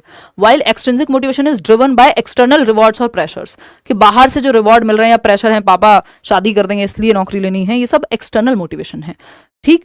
Teachers who foster intrinsic motivation create an environment where students feel autonomous, competent and related to others. Which of the following teaching practices is most likely to enhance intrinsic motivation in students, यानी कि निम्नलिखित में से कौन सी शिक्षण पद्धति छात्रों में आंतरिक अभिप्रेरणा को बढ़ाने की सबसे अधिक संभावना रखती है। इंट्रिंसिक मोटिवेशन बढ़ानी है, एक्सट्रिंसिक से कई बार काम चल जाता है कि ठीक है आप उन्हें इस डर से ही पढ़ाई कर ली तो नौकरी मिल गई, है ना। तो नेक्स्ट पे मतलब इसका क्वेश्चंस देखते हैं कि इंट्रिंसिक मोटिवेशन बढ़ाने के लिए क्या होता है। ऑप्शन देखते हैं। ऑफरिंग रिवॉर्ड, देखो आंतरिक अभिप्रेरणा बाहरी कारणों से नहीं बढ़ेगी, कि आपको आंतरिक अभिप्रेरणा चाहिए, रीजन अंदर चाहिए फिर उसके लिए। Setting challenging goals that are attainable allowing students to experience a sense of competence and accomplishment, कि उन्होंने कुछ अचीव किया है, चलो ठीक है। Providing constant teacher directed control, teacher directed control external हो गया। रोट मेमोराइजेशन रट्टाफिकेशन, ये भी बाहरी कारण है, एक ही ऑप्शन यहाँ सेंसिबल है। इंटरनल मोटिवेशन को लेके setting challenging goals that are attainable allowing students to experience a sense of competence and accomplishment. मान लीजिए बच्चे को खेलना पसंद है और आप उसमें ऐसे गोल्स रख रहे हैं जो अचीव कर पाए, वो अगले दिन वो अपने आप से इंटरनली ही मोटिवेटेड होगा, तो रीजन अंदर है, ऐसा लक्ष्य प्रदान करना है, तो सेंस ऑफ अचीवमेंट जो है ये कहीं बाहर नहीं दिखेगा, ये अंदर दिखेगा। तो बाकी ऑप्शंस में से सिर्फ सेकंड ही है जो इंटरनल मोटिवेशन के आसपास भी है, जिसमें रीजन बाहर नहीं दिख रहा है डायरेक्टली। क्वेश्चन नंबर 18 देखिएगा और फिर समझिएगा कहानी क्या कहना चाहता है कवि। क्वेश्चन नंबर 18 अगेन लेंदी है ये कुछ questions. Continuous and comprehensive evaluation, सतत एवं व्यापक मूल्यांकन, सीबीएसई लेकर के आया 2009 के आसपास, if I am not wrong. तो यानी बच्चे को कॉन्टिन्यूअसली और हर एक पहलू में आप आकलन करते रहें बच्चे का, ठीक। ये क्या है, is an approach to assessment that focuses not only academic performance, paper pencil ही नहीं, वो बाकी उसकी पर्सनालिटी के एस्पेक्ट पहलुओं को भी आप देख पाए, जैसे physical, emotional, social and cognitive के डिसिप्लिन में कैसा है, स्पोर्ट्स में कैसा है, उसमें भी ग्रेड दे रहे हैं, सिर्फ पेपर लिखे वाले में नहीं दे रहे हैं। CCE aims to provide a holistic view of a students abilities and progress using multiple forms of assessment, like formative assessment जो ऑनगोइंग होता है, सबमिटिव जो एंड टर्म पे होगा, हाफ ईयरली, ईयरली, ऑनगोइंग है आपका जो फॉर्मेटिव होते रहते हैं आपके टेस्ट वगैरह। It also promotes the use of diverse tools such as project work, assignments and class discussions to evaluate students. Which of the following strategies aligns most closely with the principles of CCE. Basically हर एक पहलू में आप बच्चे को जांच पाएं इस बात के साथ कौन सा प्रिंसिपल आपका जाएगा। तो सिर्फ फोकस करना फाइनल एग्जाम पे, तो इसमें तो सिर्फ आपका ऐसे आ गया, एफ तो आया ही नहीं। डेली बेसिस पे कॉन्टिन्यूअस भी तो होना चाहिए ना। Using regular quiz, peer assessment and teacher observations to track students progress throughout the year, encouraging learning and improvement in various areas. पूरे वर्ष आप अलग अलग पहलू को जांच रहे हैं, ये सही है। Ignoring student behaviour and emotional development, ऐसा नहीं है, बच्चे के इमोशंस को नहीं करेंगे आप इग्नोर, और सिर्फ लास्ट में अगर आप असेस कर रहे हैं तो वो भी गलत है, उसमें सिर्फ वो कॉन्टिन्यूअस एंड कॉम्प्रिहेंसिव नहीं कहलाएगा, क्योंकि आपको फॉर्मल और फॉर्मेटिव और सबमेटिव दोनों को देखना है, लगातार भी, कॉन्टिन्यूअस भी तो होना चाहिए आकलन, सिर्फ लास्ट में थोड़ी होगा। तो सिर्फ सेकंड ऑप्शन ही यहाँ आसपास है इसके। क्वेश्चन नंबर 19 देखिएगा, ये थोड़ा सा कम लेंदी है, इसको आप फटाफट पढ़ के बताएंगे। The concept of individual differences emphasises that every child has a unique pattern of growth and learning. Teacher should recognise these differences and provide dash to meet the diverse needs of students. यानी व्यक्तिगत विभिन्नता की जो अवधारणा है इस बात पर जोर देती है कि हर बच्चे के विकास और अधिगम का एक अनूठा पैटर्न है, हर एक बच्चा यूनिक है, अपनी कुछ यूनिक क्षमताओं के साथ जो है वो दुनिया में चलता है, ठीक। अब इसके लिए आपको क्या करना है कि टीचर को रिकॉग्नाइज करना है, पहचानना है कि अलग अलग बच्चों में क्या अंतर है, किसमें क्या क्षमता है और उसको कैसे सिखाया जाए। इसके लिए कौन सा मेथड अपनाएं, पनिशमेंट दे नहीं, स्टैंडर्डाइज्ड असाइनमेंट नहीं, भाई सबके लिए सेम हो जाएगा स्टैंडर्डाइज्ड, ये होगा यूनिफॉर्म, स्टैंडर्डाइज्ड हो यूनिफॉर्म हो, ये मेथड्स में अच्छे नहीं है क्योंकि एक ही चीज का इस्तेमाल कर रहे हैं सबके लिए और सबको एक डंडे से नहीं हाँकना है, यानी don't beat everyone with the same stick. Differentiated instruction यहाँ पे सही होगा, विभेदी अनुदेशन जहां मल्टीपल मेथड्स का इस्तेमाल किया जाएगा, बच्चे की नीड्स को देखते हुए डिफरेंट मेथड्स का इस्तेमाल होगा, इसीलिए डिफरेंशिएटेड इंस्ट्रक्शन कह रहे हैं। बच्चों में भेदभाव नहीं कर रहे, बच्चे की नीड को समझते हुए अलग अलग मेथड का इस्तेमाल करना डिफरेंशिएटेड इंस्ट्रक्शन है, यानी अनुदेशन दे रहे हैं आप बच्चे के, जो बच्चा स्पोर्ट्स में अच्छा कर सकता है उसको उस हिसाब से, है ना, कोई मैथ्स में अच्छा है उसको उस हिसाब से। क्वेश्चन नंबर 20 देखिएगा, emotions are closely linked to the cognitive processes involved in learning. When children are emotionally engaged their cognitive abilities such as memory, attention and decision making are significantly influenced. यानी जो बच्चे emotionally engaged होंगे, यानी वो सामूहिक रूप से भी फीलिंग जो है उनका कनेक्शन फील हो रहा है उन्हें क्लासरूम में, तो वो बाकी एस्पेक्ट्स में भी बेहतर सीखते हैं, ठीक। For instance when a child is anxious, यानी एंग्शियस फील कर रहा है बच्चा, एंग्जाइटी है उसको, मान लीजिए एंग्शियस महसूस कर रहा है या बहुत नर्वस महसूस कर रहा है, तो they may have difficulty concentrating and remembering information. जिस पेपर में आप बहुत ज्यादा डरे हुए हैं, जरूरत से ज्यादा अगर डरे हुए हैं, थोड़ी बहुत एंग्जाइटी ठीक है, एग्जाम एंग्जाइटी जिसको हम कहते हैं, तो वहां पे दिक्कत होगी जो आपको आता है उसको भी याद करने में, ठीक। While feelings of excitement and curiosity, जो व्यक्ति एक्साइटेड है, हाँ यार पेपर है, पेपर देके कहानी खत्म होगी, जो सीखा है देखते हैं क्या आ जाएगा, जो मैंने पढ़ा है वहीं से आएगा, सिलेबस से बाहर थोड़ी चला जाएगा और जितना जाएगा वो सबके लिए जाएगा, इस तरह की अगर क्यूरियोसिटी या जिज्ञासा आपके दिमाग में है तो आप बेहतर परफॉर्म करते हैं, बात तो सही है। Understanding the interplay between emotion and cognition, यानी जो आपका दिमाग है और आपके इमोशंस हैं वो दोनों जुड़े हुए हैं, एक दूसरे को प्रभावित करते हैं। Which of the following actions is most likely to help a teacher, जब आपको पता है ये चीज कि बच्चे के इमोशंस और उसका दिल और दिमाग जो है एक दूसरे को प्रभावित करते हैं, उसका दिमाग और उसके इमोशंस एक दूसरे को प्रभावित करते हैं, तो आप कैसे पढ़ाएंगे? पहला है इग्नोर कर देंगे इमोशंस को, भाई फिर पता होने का फायदा ही क्या हुआ जब इग्नोर कर दिया तो। Using methods such as mindfulness, relaxation techniques and providing a safe space for emotional expression to help students regulate their emotions thereby enhancing their cognitive performance. यानी छात्रों को उनकी भावनाओं को नियंत्रित करने में मदद करेंगे, और माइंडफुलनेस, विश्राम की तकनीक, भावात्मक अभिव्यक्ति, अपनी बात को कह पाएं, ऐसा सेफ स्पेस क्रिएट करेंगे जैसा उन्हें महसूस हो रहा है। तो इस सब से क्या होगा, इमोशनली वो सेफ एनवायरनमेंट में है तो बेहतर परफॉर्म कर पाएंगे, सही है। फिर भी थर्ड ऑप्शन पढ़ते हैं, गिविंग स्टूडेंट्स एक्स्ट्रा वर्क या पनिशमेंट दे देंगे तो इससे तो और बाधा बनेगी, इससे कोई सॉल्यूशन नहीं निकलेगा। Second option is the right answer over here. आगे बढ़ेंगे, 21वां सवाल देखिएगा, ऑटिज्म स्पेक्ट्रम डिसऑर्डर पे है। देखिएगा थोड़ा सा लेंदी है। Children with autism spectrum disorder ASD exhibit a range of behaviours that may include difficulty with communication, social interaction and repetitive patterns of behaviour. यानी वो बच्चे जिनको ऑटिज्म स्पेक्ट्रम डिसऑर्डर है, autism spectrum disorder basically umbrella term है जिसमें बहुत सारे term आ जाते हैं, ADHD वगैरह, ऑटिज्म अपने आप में कई सारे। तो अगर बात कर रहे हैं ऑटिस्टिक बच्चा है मान लीजिए, तो उसको कम्युनिकेट करने में अपनी बात को बार बार सेम बात रिपीट कर सकता है, ज्यादा लोगों में उसको दिक्कत हो सकती है, एनवायरमेंट में अगर थोड़ा बहुत चेंज कर दिया जाए, ये सामान वहां से उठा के कहीं और रख दिया है तो भी उसको रोज रोज दिक्कत होगी अगर एनवायरमेंट में चेंज है तो। ठीक, अब यहाँ पे क्या करना है, दीज चिल्ड्रन में ऑल्सो, वो माय नेम इज खान वाले शाहरुख खान को याद कर लीजिए, ऑटिस्टिक जैसे लक्षण उसमें दिखाई देते हैं, मुझे एग्जैक्टली याद नहीं है उनको क्या दिक्कत थी, बहुत साल पहले देखी थी मूवी, बट हाँ वो ऑटिस्टिक बच्चा ऐसे कैरेक्टरिस्टिक्स उसमें मिलते हैं। These children may also have varying levels of intellectual functioning from highly gifted to intellectual disability, और the teacher's role is crucial in providing structured supportive environment and tailoring the learning experiences to meet the child's unique needs. बच्चे की need को समझते हुए आपको tailored learning experiences यानी बच्चे के मुताबिक एक्सपीरियंसेस डिजाइन करने हैं, बात तो सही है। Which of the following strategies is most effective for supporting a child with autism in a main stream classroom, यानी एक नॉर्मल क्लासरूम में बच्चे को ऑटिज्म है आप पहचानते हैं तो उसके लिए आप कौन से मेथड का प्रयोग करेंगे, सिंपल बात ये है। एनकरेज करेंगे बच्चे को to engage in unstructured social activities with peers without any specific guidance, तो वैसे ही उसको दिक्कत है बहुत ज्यादा घुलने मिलने से, और बिना गाइडेंस के तो और दिक्कत होगी। Using visual schedules, providing clear and consistent instructions and offering breaks to manage sensory overload, ये may be limiting the use of any structured learning material, यानी एक प्रॉपर स्ट्रक्चर में जो मटीरियल है उसका यूज नहीं करेंगे, गलत हो जाएगा। Providing additional assignments to keep the child occupied, ये एकदम खराब तरीका है कि बस उस पर एक्स्ट्रा काम दे दो, तो यही ऑप्शन बचता है कि using visual schedules, providing clear and consistent instructions and offering breaks to manage sensory overload. बहुत ज्यादा बच्चे के दिमाग पे, उसके सेंसेस पे ओवरलोड नहीं बनना चाहिए, चाहे वो इन्फॉर्मेशन का हो चाहे वो लोगों का हो, है ना, तो उस चीज को प्रॉपर एक प्लान शेड्यूल, यानी उसको पता होना चाहिए, बहुत ज्यादा चेंजेस अचानक से नहीं होने चाहिए, नहीं तो उस बच्चे को दिक्कत होती है जब अचानक से चेंजेस होंगे एनवायरनमेंट में, सराउंडिंग में बहुत सारे लोग, तो एक फैमिलियर एनवायरनमेंट उस तरह का क्रिएट करने की कोशिश करनी है।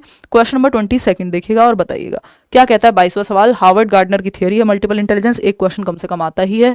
Harvard Gardner's theory of multiple intelligences emphasises that individuals have different kinds of intelligences, यानी बुद्धि के कई प्रकार होते हैं, such as linguistic, logical, mathematical, musical and interpersonal. A teacher who applies this theory in the classroom would, यानी आप एक टीचर हैं जो हार्वर्ड गार्डनर की इस बात को सपोर्ट करते हैं कि बुद्धि के कई प्रकार हो सकते हैं, और बुद्धि के कई प्रकार हो सकते हैं इसका मतलब लोगों के सोचने और सीखने के भी कई प्रकार हो सकते हैं, यानी थिंकिंग एंड लर्निंग के भी डिफरेंट टाइप्स हो सकते हैं। अलग अलग बच्चों को, अलग अलग लर्निंग स्टाइल वाले बच्चों को अलग अलग तरीके से सिखाया जा सकता है, और हर एक बच्चे में कुछ अलग डिफरेंट हो सकता है। तो आप क्या करेंगे, सेम तरीका अपनाएंगे। बात हो रही है जब डिफरेंट तरीके सीख सकते हैं बच्चे तो डिफरेंट मेथड अपनाइए, सेम क्यों करेंगे। डाइवर्स एक्टिविटीज को इनकॉर्पोरेट करिए, story telling, experiment, group discussion, music based learning. हाँ, यहाँ पे डिफरेंट मेथड का इस्तेमाल कर रहे हैं आप। फिर भी बाकी देख लेते हैं। फोकस ओनली ऑन लिंग्विस्टिक, एक तो ये ओनली ऑन जहां लिखा हो ये अपने आप में नेगेटिव हो जाता है 99% केसेस में। सिर्फ भाषा और लॉजिक पे फोकस करेंगे, नहीं भाई 8 प्रकार हैं बुद्धि के, तो सिर्फ भाषा और लॉजिक पे क्यों करेंगे, हैं। आज ही बैच में हम ये डिस्कस कर रहे थे, avoid student centred teaching methods. नहीं भाई, स्टूडेंट सेंटर रखो टीचिंग मेथड को, जहां बच्चा सेंटर में हो, टीचर सेंटर क्यों रखना है, ये कह रहे हैं अवॉइड करो। तो सेकंड ऑप्शन ही यहाँ सही बचता है। आगे बढ़ेंगे नेक्स्ट क्वेश्चन पे। क्वेश्चन नंबर है 23, देखिएगा और बताइएगा क्या कहना चाहता है आपका एग्जामिनर। क्वेश्चन नंबर 23 है, which of the following practices aligns with the constructivist approach to teaching and learning. रचनावादी दृष्टिकोण के साथ कौन सा एक ऑप्शन जाता है। रचनावाद का मतलब है यहाँ बच्चा ज्ञान की रचना करता हो, एक्टिव बिल्डर ऑफ नॉलेज है, बच्चा सक्रिय है। जहां ऑप्शन में सबसे ज्यादा सक्रिय है, बच्चा एक्टिव है, वो सही है। रोट मेमोराइजेशन पे फोकस करो तो ये तो रट्टाफिकेशन, रटंत विद्या, चलंत नहीं। सेकंड ऑप्शन है encouraging learners to engage in group discussions to build new knowledge, नए ज्ञान के निर्माण के लिए बच्चे को चर्चा परिचर्चा में इन्वॉल्व करिए। ये बात सही लग रही है, बच्चा यहाँ एक्टिव होगा, सक्रिय होगा। फिर भी बाकी ऑप्शन देखते हैं। Providing learners with the correct answers and expecting them to memorise, रट्टा लगवा दो सही आंसर दे करके, तो इसमें बच्चा एक्टिव नहीं, पैसिव है, निष्क्रिय है। यहाँ पे भी निष्क्रिय है जब वो रट्टा लगा रहा है। Use fixed worksheets for all students without considering individual differences, भाई बच्चे अलग अलग हैं, अलग अलग तरह की वर्कशीट, अलग अलग तरह के मेथड होने चाहिए, सबके लिए सेम नहीं चलेगा। यूनिफॉर्म इंस्ट्रक्शन नहीं चलेगी, स्टैंडर्डाइज्ड इंस्ट्रक्शन नहीं चलेगी, डिफरेंशिएटेड चलेगी, जहां पे बच्चा एक्टिव रह सके। तो ये सेकंड ऑप्शन ही सही है कि जहां बच्चे एक्टिव हैं और डिस्कशन करके सीख रहे हैं। क्वेश्चन नंबर 24 देखिएगा और जवाब दीजिएगा।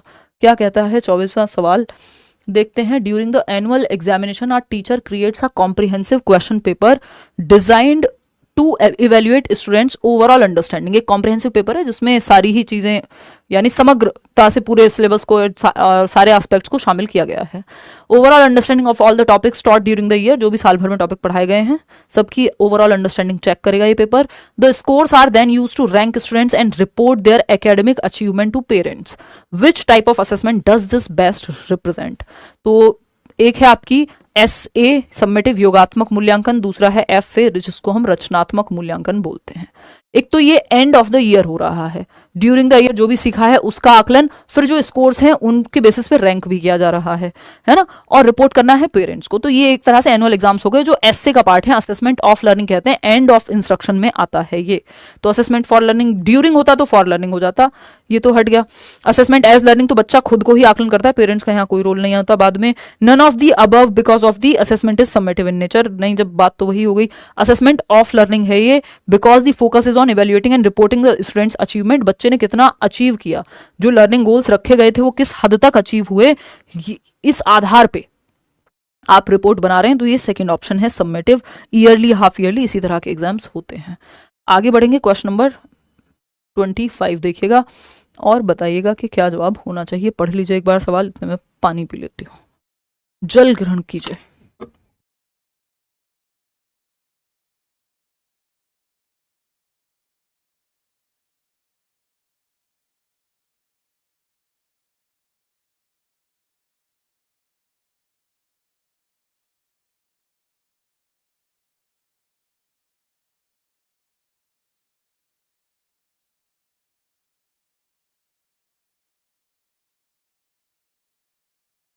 देखिएगा फटाफट समझते हैं। 25 नंबर क्वेश्चन है, classroom has students from diverse cultural backgrounds and varying abilities. एक बच्चा है क्लासरूम में जो तमिलनाडु से, दूसरा पंजाब से, अलग अलग तरह के बच्चे हैं basically. Including a child with a hearing impairment, एक बच्चा है जिसको सुनने में दिक्कत होती है। द टीचर एंश्योर्स दैट, मतलब अलग अलग तरह के बच्चे हैं, कुल मिला के बात ये है। The teacher ensures that all students have equal access to learning by using visual aids. Teacher कोशिश कर रहे हैं कि सबको सीखने का बराबर मौका मिले अपनी अपनी क्षमताओं के अनुसार। तो visual aids, providing a sign language, अगर जरूरत है तो साइन लैंग्वेज की भी कोई बच्चा हो सकता है जो जिसको स्टैटरिंग, स्टैमरिंग, स्पेशल नीड्स हो जिसकी। एंड प्रमोटिंग पीयर कोलैबोरेशन, और पीयर कोलैबोरेशन को प्रमोट किया जा रहा है, यानी बच्चे साथ में सीखें सब मिल करके। बात सही है। What principle of inclusive education is being demonstrated in this scenario, कौन से सिद्धांत को यहाँ पे दर्शाया जा रहा है इंक्लूसिव एजुकेशन के? पहला ऑप्शन है providing a competitive environment to enhance learning outcomes, यानी ऐसा एनवायरमेंट, कॉम्पिटिटिव एनवायरमेंट बनाओ जहां गला काट प्रतिस्पर्धा हो, कट थ्रोट कॉम्पिटिशन हो। ये बच्चे को भी नहीं कराना है आपको और एज अ टीचर भी नहीं करना है, पूर्ण रूप से मूर्खता है। सेकंड है focusing on the needs of students with disabilities only, सिर्फ डिसेबिलिटी वाले बच्चे पे फोकस करेंगे तो आपको हर बच्चे को इंक्लूड करना है। Ensuring equal opportunities for all learners by addressing their diverse needs, अलग अलग बच्चों की अलग अलग आवश्यकता होगी। जो बच्चा देख नहीं सकता उसको हो सकता है ब्रेल की जरूरत हो, एक बच्चा है जो सुन नहीं सकता उसको हियरिंग एड की जरूरत हो, मशीन की जरूरत हो, एक बच्चा है जो गिफ्टेड है उसको एनरिच्ड करिकुलम यानी समृद्ध आपके संवर्धन कार्यक्रम बोलते हैं उनको, चैलेंजिंग क्वेश्चंस की जरूरत हो। तो हर एक बच्चे की नीड्स को देखते हुए आपको प्लान करना है। सेपरेटिंग स्टूडेंट्स, देखो separation is against the law, segregation is against the law of nature, यानी अलगाव प्रकृति के नियमों के खिलाफ है। जैसे मदर नेचर जो है, यानी प्रकृति की अगर हम बात करते हैं तो बारिश होती है सबके लिए होती है, धूप निकलती है सबके लिए निकलती है, उसी तरह से आपको हर बच्चे को स्कूल में सिखाना है अपने क्लासरूम में, डिस्पाइट द डिफरेंसेज, अंतरों के बावजूद आपको अलग अलग मेथड का इस्तेमाल करके इक्वल अपॉर्चुनिटी तो कम से कम देनी है कि सब सीख पाए। क्वेश्चन नंबर 26 देखिएगा, ये लास्ट के क्वेश्चंस थोड़े से हैं लेंदी ही आज। क्वेश्चन नंबर 26 है, our teacher gives her students the following activity in science class. विज्ञान की कक्षा में एक एक्टिविटी दी है टीचर ने, पढ़िए फटाफट। You are living in a village that has severe water shortage. एक गांव में मान लीजिए आप रह रहे हैं और वहां वाटर शॉर्टेज है, यानी पानी की कमी है। As a community leader you must come up with 2 innovative solutions to save water. आप लीडर हैं, एक समुदाय के नेता हैं और आपको 2 सॉल्यूशन निकाल करके लाने हैं कि पानी की कमी को किस तरह से दूर करें या मैनेज करें। Discuss the pros and cons of each solution and explain how you would convince others in the village to implement your ideas. और आपको 2 सॉल्यूशन सोच करके बात करनी है कि कैसे आप विलेज में सॉल्यूशन निकालेंगे, इंप्लीमेंट करेंगे, अपने आइडिया को एक्सप्लेन करना है। तो what critical thinking skills are this activity designed to develop among students. यानी यह गतिविधि छात्रों के बीच कौन से महत्वपूर्ण सोच कौशल नहीं यहां पे आना चाहिए, महत्वपूर्ण आलोचनात्मक या समालोचनात्मक कौशल की बात करेगी। समालोचनात्मक कौशल यानी समालोचनात्मक या क्रिटिकल थिंकिंग में आप हर एक पहलू से देखते हैं किसी चीज को, एनालिसिस करते हैं, लॉजिक लगाते हैं, फैक्ट क्या है, ओपिनियन क्या है, इन सबको समझ करके एक कंक्लूजन पे पहुंचते हैं। तो मेमोराइज करके तो ये काम आप नहीं कर पाएंगे, इसमें तो थिंकिंग लगेगी। जहां बच्चा सबसे ज्यादा एक्टिव है वो सही है। Ability to analyse problems, evaluate alternatives and justify decision, कि आप कोई डिसीजन क्यों ले रहे हैं, उसके सारे पहलू का आपने विश्लेषण किया होगा, विकल्प देखे होंगे कि क्या किया जा सकता है ना। तो ये बात तो सही लग रही है, फिर भी बाकी ऑप्शन देखेंगे। Writing skills to summarise textbook, सिर्फ लिखना आपको इसमें कि लिख करके बता देंगे, समराइज कर देंगे, उसमें थिंकिंग दिमाग पे जोर नहीं पड़ रहा, जिस ऑप्शन में दिमाग पे जोर पड़ेगा वो बेटर है। Collaboration skills without focusing on independent thinking, बच्चे की इंडिपेंडेंट थिंकिंग पे भी जोर देना है कि उसके अपने सॉल्यूशंस डिफरेंट हो सकते हैं बाकी लोगों से। तो सिर्फ सेकंड ऑप्शन यहाँ थोड़ा सेंसिबल बनता है। क्वेश्चन नंबर 27 देखिएगा, क्या कहता है 27वां सवाल बताइएगा। देखिए इतने लेंदी क्वेश्चन अगर आप सॉल्व कर लेते हैं पेपर में आपको दिक्कत नहीं हो सकती, क्योंकि ये काफी लेंदी सवाल हैं आज के जो हैं। ठीक, अपडेटेड नोट्स जल्दी शेयर कर देंगे भाई, एक आध दिन में ही। In a social studies class, यानी एक सोशल साइंस की क्लास है, a teacher presents 2 contrasting opinions on the use of technology in education. Students are asked to, यानी 2 क्या विरोधात्मक या विपरीतात्मक राय प्रस्तुत करते हैं कि टेक्नोलॉजी का यूज एक के बहुत ही बिल्कुल लाइफ सेविंग है, कितनी महत्वपूर्ण है, आप लाखों लोग जो है ऑनलाइन पढ़ सकते हैं, ये टेक्नोलॉजी का यूज है, लाखों लोग सीटेट क्रैक कर सकते हैं बिना 1 रुपया भी खर्च करे, ये भी पॉसिबल है ना। वो जिसकी अलग स्थिति वो अलग है। ये एक हुआ कि टेक्नोलॉजी ने क्या किया है, देश भर में क्वालिटी एजुकेशन को बढ़ाया है, ऐसा मुझे लगता है। दूसरा, मेरा ही ओपिनियन इसमें हो सकता है कि हाँ टेक्नोलॉजी से हम इस पे डिपेंडेंट तो बने ही बने हैं, हमारा जो रियल इंटरेक्शन है वो कम हुआ है ना। तो ये सब क्या है, आपका एडिक्टेड हो रहे हैं लोग टेक्नोलॉजी का इस्तेमाल करके। ठीक, या जो रियल क्लासरूम में इंटरेक्शन है, डाउट नहीं पूछ पाते हैं आप लोग प्रॉपर तरीके से जैसे ऑफलाइन में पूछ पाते हैं। ये इसका विरोधात्मक बात हो गई कि एक सपोर्ट में है, दूसरी इसके विरोध में है। ठीक, तो ये दोनों बातें हो गई, टीचर ने प्रेजेंट कर दी। अब आपको देखना है कि बच्चों को, students are asked to identify the arguments in favour of and against the use of technology. तो बच्चों को पूछा गया है कि फेवर में बताओ कि टेक्नोलॉजी के बारे में, जो फेवर में आपको क्या लगता है क्या अच्छा हुआ है और क्या खराब हुआ है, दोनों बताओ, आइडेंटिफाई करो ये दोनों में से कौन सा पॉजिटिव है कौन सा नेगेटिव है, जो टीचर ने बताया है। Evaluate the validity of the evidence supporting each argument, यानी आपको देखना है, साक्ष्य प्रस्तुत करना है, देखना है कि कौन सा एक आर्ग्यूमेंट वैलिड है, वैध है, सही भी है, या ऐसे अपने मन से बना के बोल दिया है। Conclude which opinion they agree with and justify their choice, पूछेंगे बच्चे से कि आपको क्या लगता है टेक्नोलॉजी ने बेहतर किया या खराब किया है, और आपको क्यों लगता है कि अच्छा किया या खराब किया है।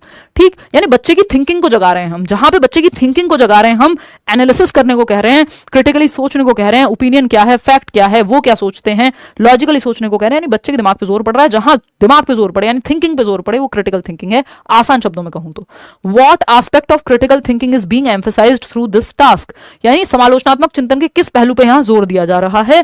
पहला है पैसिव लिसनिंग, पैसिव की तो बात ही नहीं है, यहाँ तो बच्चा एक्टिव है।